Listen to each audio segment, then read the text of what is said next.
karangalan at walang hanggang pasasalamat ay tanging sa ating pinakamamahal na Panginoon Jesus po lamang. Double honor and respect po to our dearly beloved evangelist, Wildy Estrada Almeida, the end-time prophet of our loving God po, and to all Almeida, whole family po, at sa hindi po makakalimutan ginito ang turot aral po ng ating dearly beloved Honorable Pastor Lina C. Almeida, at maging sa inyo na po mga minamahal ay magandang hapon na po. Hallelujah! Pasalamatan ko po lamang ating pinakamamahal na Panginoon Jesus ay bago po ako gawain ay meron po akong karamdaman na kung saan ako po ay nabubulok. Nariyan po mga minamahal na nagpaumpisa po lamang ang lahat na may tumubo lamang pong parang tagyawat sa aking leg na sobrang kate.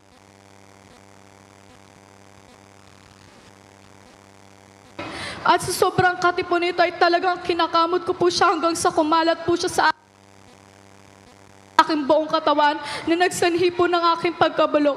Nariyan po mga minamahal. Hallelujah. Na tunay po talaga na sobrang hirap na hirap po akong maglakad.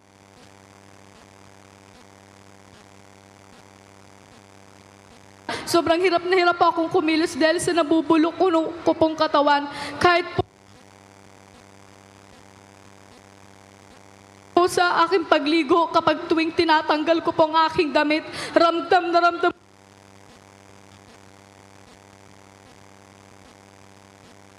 ko talaga yung kirot kasi grabe talaga dumidikit sa damit ko yung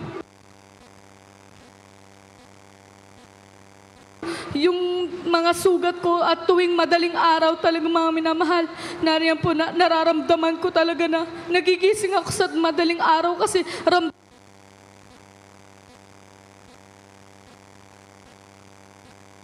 ko yung nagtutulong tubig sa nabubulok kong tenga. Hirap na hirap po akong lumingon sa kanan at aking kaliwa dahil po hindi ko po ito maikilos. Kailangan ko pong kumilos ng malarobot para lang kumilos ako sa kanan at sa kaliwa. Kinukuskusan ko ng yelo ang aking mga sugat para kahit papano maibsan. Ginagamitan ko po ito ng ointment, pinapahiran ko at umiinom po ako ng kahit anong uri ng gamot. Kahit sa aking pagligo, ginagamit ko po yung pambanlawising pinaglagaan po ng dahon ng bayabas. Ngunit wala po talagang akong kagalingan na nakamtan dyan. Hallelujah. Ngunit nung ako po dinala ng mahal na Panginoon dito sa ating banal na gawain, narin ang tunay na himala ng mahal na Panginoon. Nabautismohan po ako November 28, 2021 sa dako po ng Marilao Outreach. Nariyan po na hallelujah, gradually pinagaling ako ng mahal na Panginoon na wala po akong ginagamit na kahit anong gamot. Wala po akong ginagamit na kahit anong ointment na pinapahid ko po sa aking mga sugat. Tunay na kagalingan ay nakamtan ko po sa ating pinakamamahal na Panginoon Jesus po. Hallelujah. Ipasalamat ko po sa ating pinakamamahal na Panginoon Jesus. Bagamat nariyan po ang mga nagsasabi po sa akin na ako po ay magpagamit sa banal na ubasan ng ating mahal na Panginoon. Ngunit po talaga sinabi ko sa mahal na Panginoon na mahal na Panginoon, ayoko po talaga magpagamit bilang isang mga awit kasi tunay na hindi ko po kayang gampanan ang katungkulan ng isang choir. Alam niyo mga minamahal, tunay na hindi po yun ang kalooban ng mahal na Panginoon ko. Iba po yung kalooban natin sa kalooban ng mahal na Panginoon. Nariyan po na ako po yung napaalalahanan at tinubuan po ako ng maliit na sugat sa aking paa. Nariyan po na talagang maliit lang po siya, ngunit sobrang lumalaki hanggang sa nagnanana, hanggang sa namamaga na ang aking mga paa. Umaakit na ito sa binti hanggang sa nahihirapan na ako maglakad. Alam niyo mga minamahal, nag-alay po ako ng pasing na puyan at sa kalagitnaan ng aking pag-aayuno. Kinausap ko ang ating pinakamamahal na Panginoon Jesus. Ang sabi ko po, mahal na Panginoon Jesus, hallelujah, kung kalooban mo man po na magamit mo po ako sa iyong banal na ubasan, mahal na Panginoon, magpapagamit na po ako. Alam niyo po, sa malang kaparaanan ng mahal na Panginoon Jesus, tunay po, nariyan po talaga na nakamtan ko ang aking kagalingan. Nariyan po ang yung sugat mo na nagtutubig, bigla pong pinaliit ng ating mahal na Panginoon Jesus. Ang namamaga ko pong mga paa ay biglang pinaliit ng ating pinakamamahal na Panginoon Jesus. Hallelujah. Bagamat tunay na hindi po karapat dapat tanging kinahabagan lang ng ating mahal na Panginoon Jesus. Hallelujah. Pasalamat ko rin po. Bagamat lumpipas ang ilang taon na hindi talaga ako nagpapasalamat at tinatanggihan ko po ang bawat nagsasabi sa akin na magpasalamat bago man po dumating ang August 2023 po ng unang Sunday, nariyan po na may nagsasabi na po sa akin na magpasalamat po ako, mga minamahal, dahil ayoko po talagang magpasalamat. Alam niyo po, sa tuwing pagtulog ko, pinapabasa sa akin ng malapit sa Bible na magpatotoo ako, ngunit pinabaliwala ko po yun. Hanggang sa lumipas na naman yung isang araw, nariyan na naman na pinabasa na naman ng malapit sa Bible na magpatotoo po ako. Alam niyo po, sabi ko, ay magpatotoo, gumano lang po ako. Pero alam niyo po, hindi ko po inaasahan na muli po akong tutubuan ng maliit po na sugat sa aking mukha na nariyan po na ang aking mukha ay nabulok, mga minamahal. Hallelujah. Alam niyo, mga minamahal, lumipas ang ilang araw, nariyan talaga na sobrang nabubulok ang aking mukha. Hallelujah. Mga minamahal, nag-alay po ako ng fasting. Hallelujah. At sa dakilang kahabagan po ng Malapenusos ay bagamat first day of fasting ko po lamang, sabi ko sa ating Malapenusos, kung kalooban mo po ako magpatotoo, Malapenusos, magpapatotoo po ako. Alam niyo, mga minamahal, nagulat ako kasi pagtingin ko sa salamin, tunay na pinagaling ako ng Malapenon. Instant ko pong nakamtan ang kagalingan na nagmumula sa Malapin. Hallelujah. Tunay po ang himala. Tunay ang Malapin ay nagpapagaling sa banal na misteryong ito. Hallelujah. Mga minamahal, pasalamat ko po lamang. Nung kabaguhan pa lang po namin sa aming paglilingkod, na rin po ang aking beloved mama na nagdura po yun ng ubo, dahil nagdura po ng dugo dahil po sa inaatake po ng pag-ubo niya. Na rin po nasabi na aking beloved mama, anak, magpuri tayo kasi na rin nakita ko po yung paghirap na aking mama sa pag-ubo. Alam niyo, mami naman, nagpuri po kami ng 2 hours. Ngunit sa pagpupuri po namin, yung pinakita sa akin ng Malapinon, ang ating beloved pastor, alam niyo po, pinakita ng Malapinon, nanililayans po ng beloved pastor ng aking beloved mama. At pagkatapos po namin anak, okay na. Magaling na ako. Praise the Lord. Oh, tunay glory po to Jesus. talaga yung himala ng Malapinos. Tunay po ang ating beloved pastor, ang propeta ng ating Malapinos.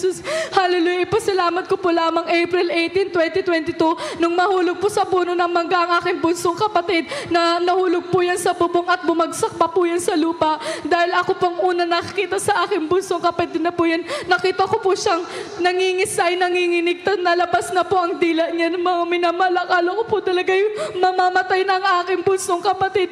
Ngunit tunay ang mahal na Penosos, niliyas po talaga namin siya at bigla na lang po siyang hinimatay. Hanggang sasabi po ng aming kapitbahay, dali nyo na sa ospital yan, dali nyo na. Nagtawag po sila ng tricycle para lang po idala po namin siya sa ospital, pero hindi po. Sa Marilao po namin siya dilala sa pastoral house. Nadatnan po namin ang mga nagpupuri po doon, at after po nila magpuri, nilihans po ang aking bunsong kapatid. Mga minamahal, after po noon, tunay na ang aking beloved kapatid ay unti-unti na po yung nagigising, unti-unti na po siyang namumulat. Alam niyo po, hallelujah, tunay talagang himala ng mahal na Penosos. That was Monday po noon, mga minamahal, at dumalo po kami nung Wednesday. After po namin dumalom ng Wednesday, nagpalayans po kami sa ating beloved preachers. Alam niyo po, mga minamahal, dahil ang aking bunsong kapatid na po yun ay hindi po talaga kayang maglakad. Kahit po pupunta po siya sa CR, kailangan po siyang buhatin ng aking beloved kuya. Ngunit talagang hindi niya po talaga yung kaya. Ngunit nung Wednesday na po talaga yun, dumalo po kami. Tunay ang himala ng Malapinon.